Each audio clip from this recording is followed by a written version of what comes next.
Sejam bem-vindos para mais um vídeo e para mais uma apresentação de um livro, e hoje vamos falar sobre geopolítica. E vamos falar sobre dois autores norte-americanos e autores importantíssimos para compreender, de facto, o que é que nós queremos dizer quando falamos em geopolítica, compreender os conflitos mundiais, não é? E também tentar entender um pouco melhor, digamos assim, quando nós, portanto, falamos sobre um determinado conflito, uma determinada guerra, um problema qualquer entre duas nações, entender a geopolítica mundial, a história da geopolítica, e com isso eu escolhi um livro muito interessante sobre a coleção de estratégia e política externa portanto, do professor e militar Carlos Manuel Mendes Dias, portanto, Carlos Manuel Mendes Dias, e que escreve aqui um livro, género de biografia de dois grandes autores, como eu disse, dois autores norte-americanos, que independentemente que se goste ou não, atenção, mais uma vez, eu repito, independentemente que se goste ou não destes dois estrategas americanos, que foram os dois consultores e analistas dos próprios presidentes norte-americanos ao longo do século XX, e que são muito conhecidos para quem estuda geoestratégia e geopolítica, que são Henry Kissinger e Zbigniew Brzezinski. Meus amigos, eu tenho no meu canal pelo menos um livro de cada um destes autores, portanto, A Ordem Mundial, com Henry Kissinger, que eu já fiz a apresentação, podem ir ao canal procurar o vídeo, o livro, A Ordem Mundial, e também O Grande Xadrez, de Graham Chessboard, de Zbigniew Brzezinski, e digo-vos já, meus amigos, Le Grand Échiquier, porque o livro é uma versão francesa, não se consegue entender absolutamente nada de política e geopolítica se não se compreender, principalmente para quem estuda a geopolítica norte-americana, a influência, portanto, dos Estados Unidos da América ao longo de todo o século XX, compreender os conflitos, portanto, as guerras que houve, as guerras mundiais, a Primeira Guerra Mundial, a Segunda Guerra Mundial e todos os outros conflitos que aconteceram, não se consegue compreender absolutamente nada se não se estudar estes dois autores. Eu vou mostrar aqui o livro. Portanto, Henry Kissinger e Zbigniew Brzezinski, que são dois autores fundamentais, eu repito, fundamentais, que se gosta ou não dos Estados Unidos, da política norte-americana, que se seja atlantista ou não, que a nossa visão seja em prol da NATO, não é? Ou contra a NATO, independentemente disso, estes dois autores é fundamental entender para compreendermos quais são, portanto, as ideias, as políticas e as estratégias por detrás de muitas administrações que muitas vezes não foram sempre as mesmas, não foi sempre o mesmo objetivo ao longo da história dos Estados Unidos, tanto na administração republicana como na administração democrata. Houve algumas diferenças, há grupos diferentes, há grupos de interesse diferente, e os conflitos também, dependendo da zona geográfica em que se está a estudar, também não são as mesmas. Portanto, é preciso ler este livro. Portanto, eu não vou agora estar aqui no índice resumir, porque é muito vasto. O índice deste livro é muito vasto. Este livro apanha muita coisa. Na introdução temos as biografias dos dois autores, que eu vou rapidamente, não perdemos muito tempo, para tentarmos entender quem são esses dois autores com mais pormenor. Portanto, Henry Alfred Kissinger, que sempre esteve ligado mais ao Partido Republicano e que, assim, rapidamente, de 1954 a 1969, foi membro do Departamento de Governo do Centro para os Assuntos Internacionais da Universidade de Harvard, tendo ocupado as funções de diretor associado do Centro entre 57 e 1960. 1957 e 1960. Depois, rapidamente, há mais coisas, mas eu vou passar, eu vou dizer o mais importante. Portanto, foi diretor do Operation Research Office no ano de 1951 e 1952 do Psychological Strategy Board. Entre 1955 e 1956 foi diretor de estudos de Nuclear Weapon and Foreigners Special Studio Project for the Rockefeller Brothers Fund e desempenhou ainda as funções de consultor conselheiro nas operações Coordinating Boer, em 1955. Desempenhou também as funções de conselheiro para a Segurança Nacional do Presidente dos Estados Unidos desde o dia 20 de janeiro de 1979 até 3 de janeiro de 75. Entre os anos de 83 e 84 foi presidente do National Bipartisan Commission on Central America. Ou seja, aqui estou, portanto, a falar de Henry Kissinger. A importância de Henry Kissinger, ou seja, rapidamente situar o autor, e aqui no segundo autor, Zbigniew Kazimierz Brzezinski, não sei se é bem assim que se diz, não é? Porque o autor não é também de origem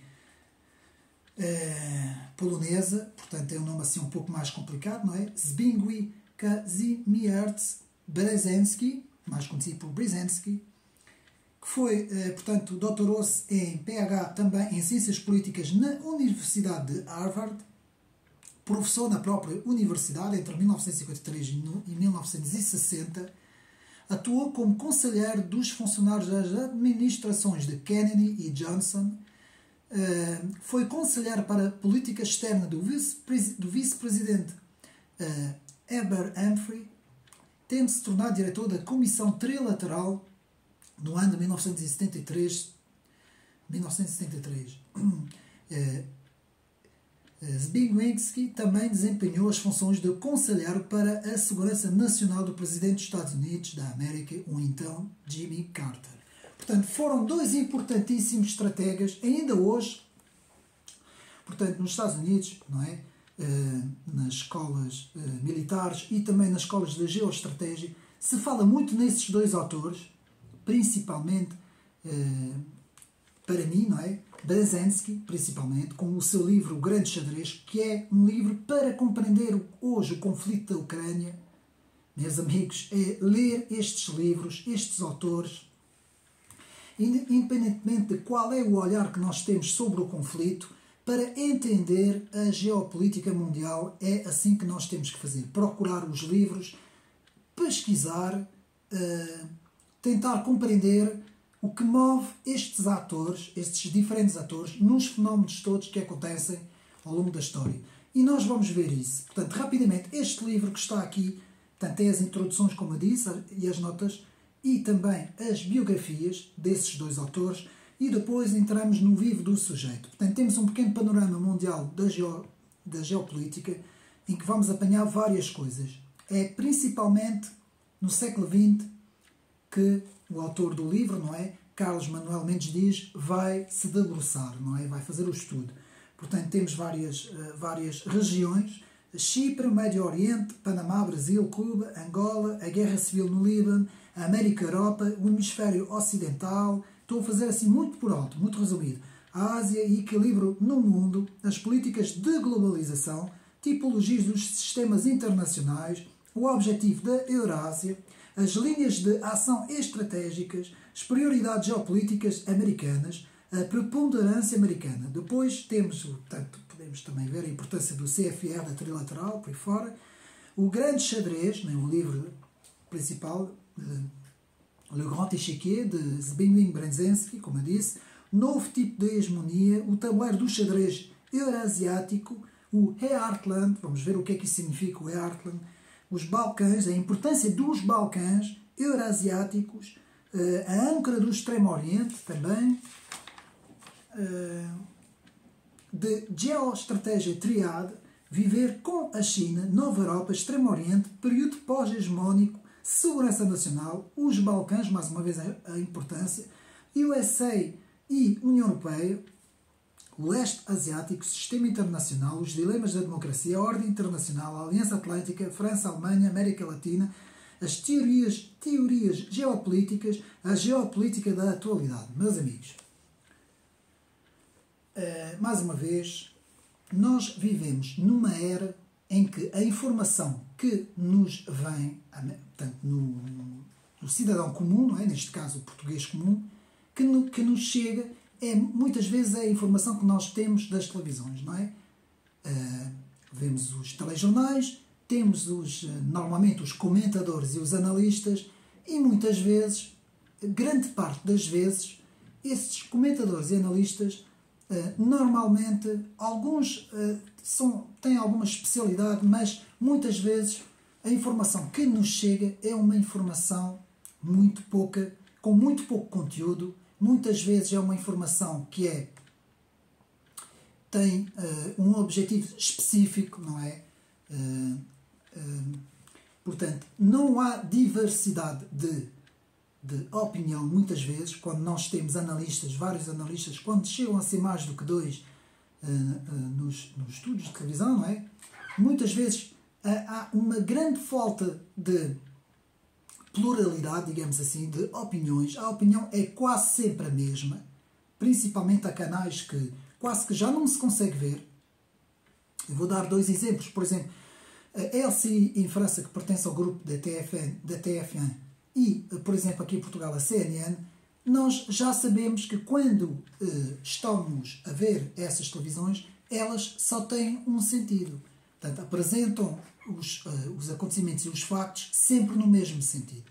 E eu não vou desenvolver isto, até porque não é este o objetivo deste canal, mas nós temos que perceber que, muitas vezes, o que se pensa aqui na Europa não tem absolutamente nada a ver com aquilo que se pensa, por exemplo, na Índia, na China, na própria Rússia ou noutros pontos do globo. E muitas vezes passam-nos uma informação, nós pensamos que essa informação, é a visão que o mundo tem, mas não é absolutamente nada, absolutamente mesmo nada. Mesmo até, por exemplo, nos próprios países africanos, não pensam de facto, não pensam mesmo nada como nós aqui os ocidentais pensamos. E porquê que isso acontece? Por causa do viés da informação. Por causa de como é apresentado, como são apresentados muitas vezes os factos. E em geopolítica, muitas vezes o que conta são os grandes financiamentos e muitas vezes as agências de informação e as próprias televisões, não é? Muitas vezes apresentam os factos já pré-determinados, ou seja, já com uma visão para que o telespectador, digamos assim, receba essa informação dessa forma, não é? Falando assim um pouco. E nós vamos ver que muitas vezes é muito mais inteligente, digamos assim, o próprio cidadão, digamos assim, fazer a sua própria pesquisa bibliográfica, sabendo fazendo as coisas, escolhendo livros apropriados, principalmente livros de ciência política, por exemplo, como é este o caso. Este livro explica muita coisa, mesmo tendo uma visão atlantista. Este livro é atlantista, obviamente, não é? Com esses dois autores, que são os autores mais atlantistas que podem existir, mas mesmo assim nós conseguimos compreender o porquê da maior parte da origem dos conflitos. E, meus amigos, eu vou passar a explicar a definição de geopolítica, porque eu vejo aí muita confusão também, e às vezes eu vejo o YouTube e vejo muita confusão em vídeos e em pessoas que falam sobre isso, principalmente sobre alguns analistas que falam sobre o próprio conflito, não é? O conflito que nós estamos agora a ter na Ucrânia, e vejo uma grande confusão. A geopolítica é o ramo da geografia, pertence à ciência da geografia, que visa interpretar os factos e acontecimentos políticos através das relações e estratégias entre poder político e espaços geográficos. Então temos aqui duas coisas. Temos os espaços geográficos e temos os poderes políticos. E dependendo do ponto geográfico, do espaço geográfico, e dependendo dos poderes políticos que estão nesses espaços geográficos, aí fazemos então, digamos assim, um estudo sobre o que se passa naquele determinado ponto, naquela determinada zona. E por isso, meus amigos, primeiro, ter um grande conhecimento de geografia. Sem o conhecimento da geografia, meus amigos, não se consegue compreender. Por exemplo, eu vou dar apenas um exemplo. A zona dos Balcãs é uma zona importantíssima. Foi dali que surgiu a Primeira e a Segunda Guerra Mundial, meus amigos. É uma zona que, se não se compreender o que se passa ali, e é uma zona muito complexa, meus amigos. Para compreender toda a complexidade daquela zona, os vários atores que estão naquela zona, então é preciso perceber e estudar. Não é pela informação de uma televisão, de um telejornal, que nós vamos compreender as coisas. Nem é ouvindo um ou dois comentadores ou analistas, que até pode haver bons comentadores e bons analistas, mas muitas vezes é pelo estudo que nós conseguimos compreender as coisas. E eu tinha alguma dificuldade naquela zona, a zona dos Balcãs, e comecei a estudar alguns autores franceses, como Alexandre Delval e outros por aí fora. Idrissa Aberkane ajudou-me também muito a compreender sobre a geopolítica do conhecimento, que já vamos ver isso. E também, estudando esses autores, nós temos bons autores aqui em Portugal, principalmente militares, atenção, pessoas que estudaram nas academias e que têm um vasto conhecimento sobre, muitas vezes, sobre os espaços geográficos. Porque é compreendendo o espaço geográfico que nós conseguimos compreender. Por exemplo, eu vou dar o exemplo. Em relação ao conflito da Ucrânia, há ali duas situações. Primeiro, a história daquela região e o próprio espaço geográfico.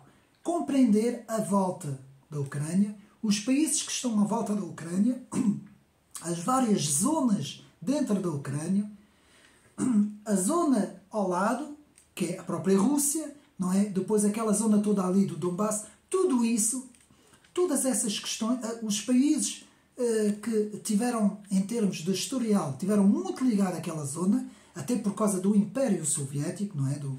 Da União Soviética, não é? Das invasões da União Soviética também, e da própria, na Segunda Guerra Mundial, das próprias invasões da Alemanha, não é? A Alemanha nazi. E tem que se perceber tudo isso para nós compreendermos, portanto, um pouco melhor quando nós falamos em geopolítica. Portanto, vamos agora ver aqui uma situação que é o seguinte. Diferenciar entre a estratégia, porque isto também eu vejo que há aqui muita confusão, e a tática. Se não se conseguir compreender essas coisas, também há muita dificuldade no estudo da geopolítica. Portanto, muitas vezes a estratégia é o plano global, é o plano como um todo. É a estratégia que, por exemplo, que um poder político tem sobre um determinado território.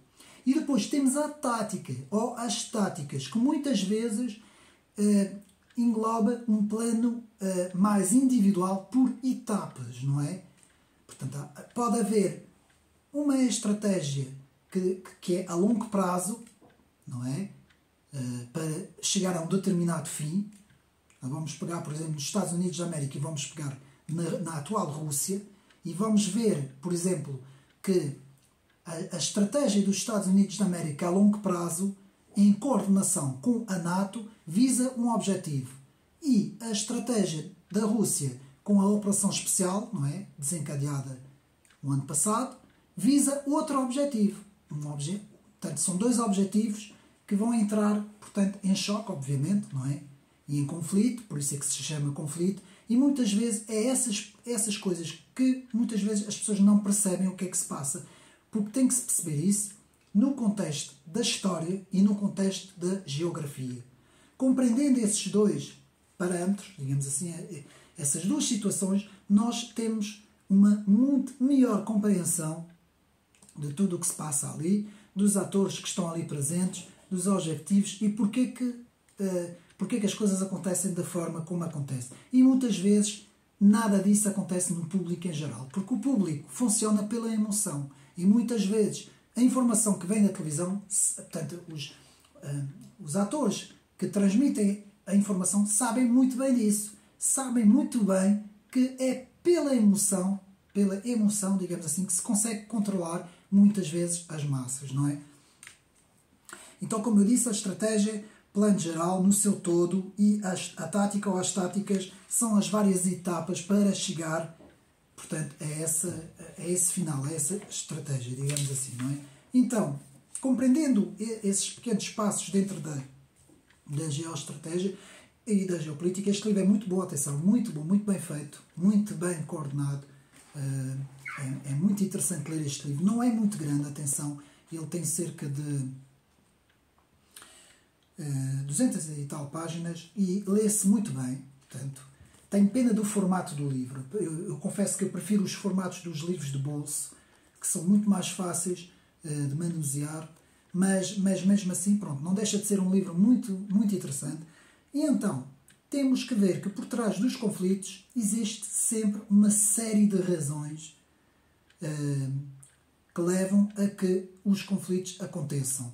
E os atores, principalmente no caso de Henry Kissinger e Zygmunt Brzezinski, que são os dois que nós estamos aqui a falar, do livro, não é?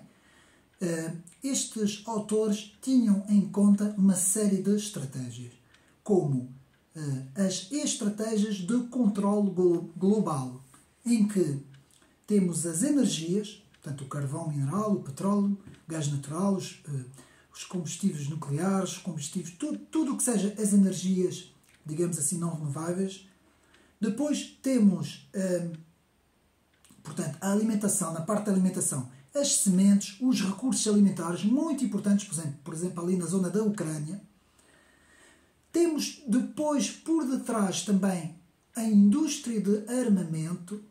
É preciso ter muita atenção e muito em conta a importância da indústria de armamento, não é?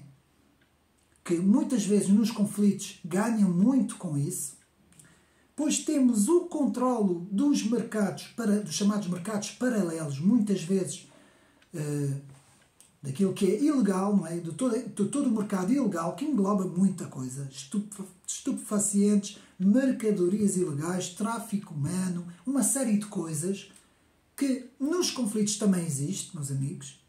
Depois temos os recursos naturais e geográficos, principalmente o terreno geográfico, que é isso que é muito importante, os rios, os mares, as planícies, as estepes, as montanhas.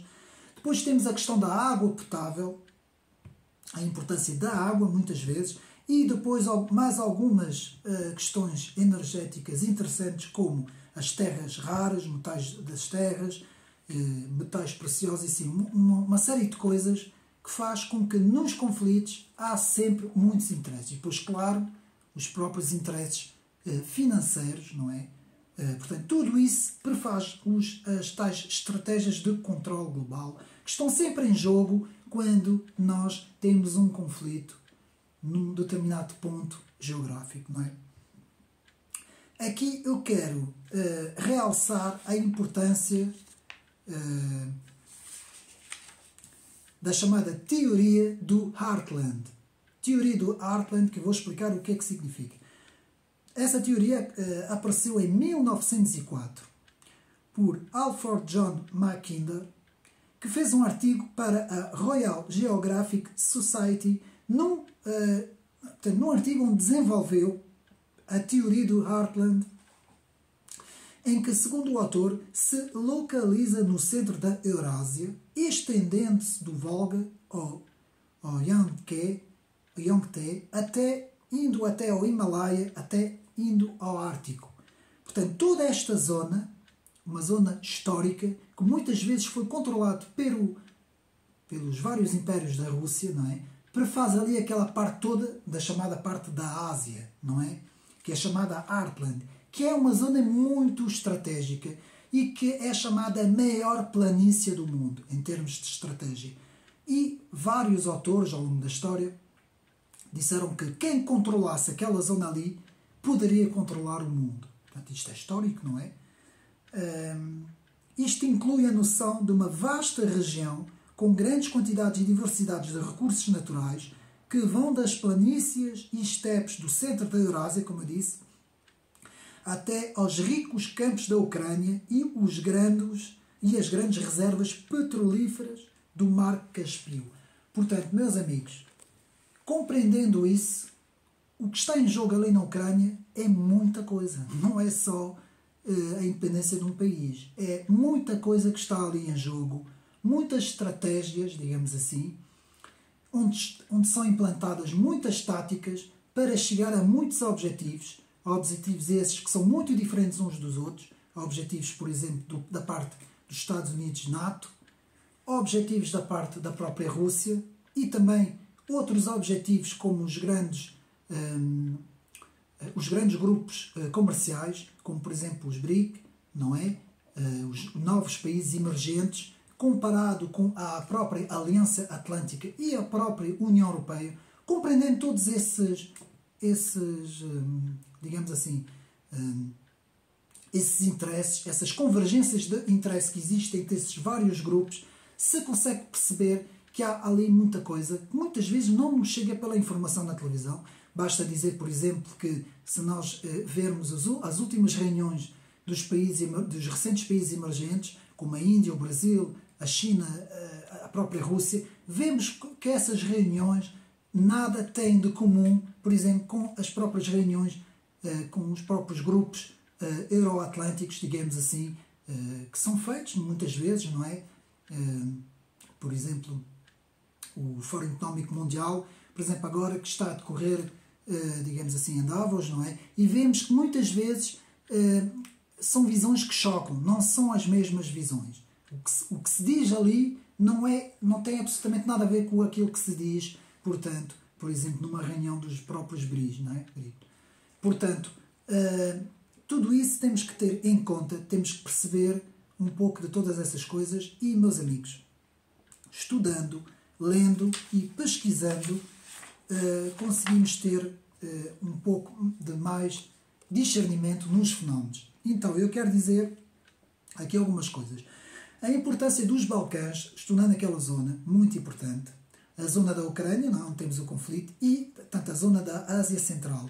Compreender a importância de Taiwan, aquela ilha estratégica em termos de microprocessadores, que é o maior produtor no planeta, praticamente. A importância tanto para os Estados Unidos como para a China, e ainda vai dar muito que falar aquela ilha. Compreender a importância dos mares, meus amigos, dos mares. Portanto, o Mar Negro, o Mar Báltico, o Mar Cáspio, o Mar Ártico, tudo isso, o próprio Mar Índico, a chamada Rota da Seda, a nova Rota da Seda, tudo isso, compreendendo todos esses fenómenos, é que vemos que o mundo está muito longe do mundo unipolar, não é? Como muitas vezes nos querem fazer crer, não é?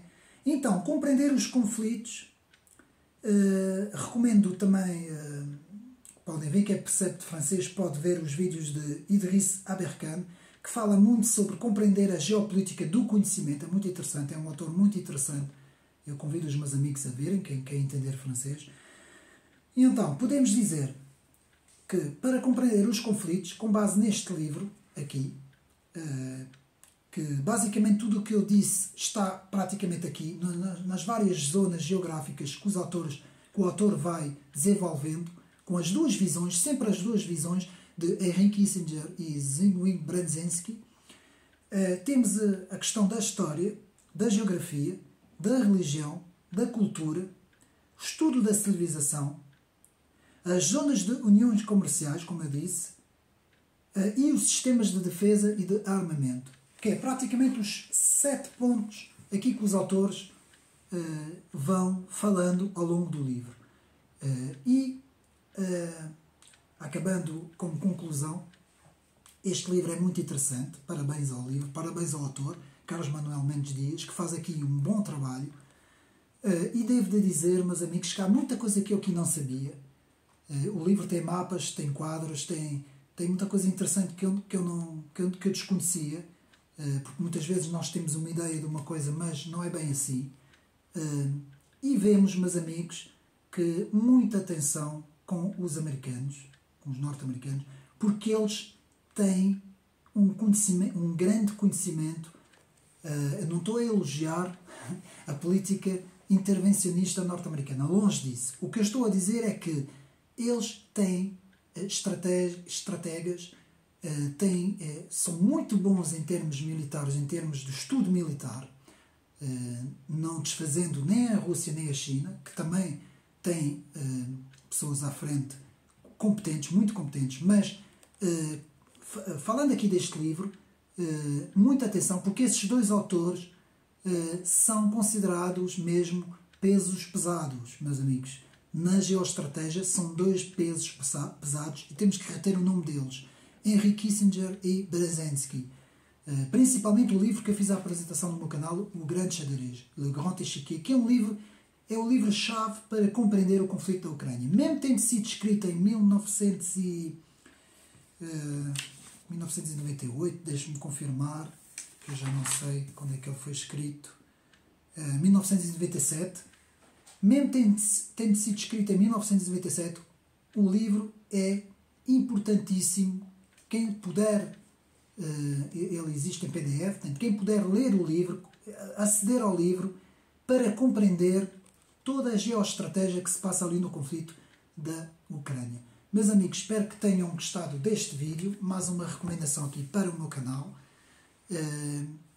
Acho que fica tudo dito destes dois grandes autores, que são duas referências na geopolítica, e espero que tenham gostado de mais este vídeo, ter sido útil para os meus amigos. Um abraço e até uma próxima.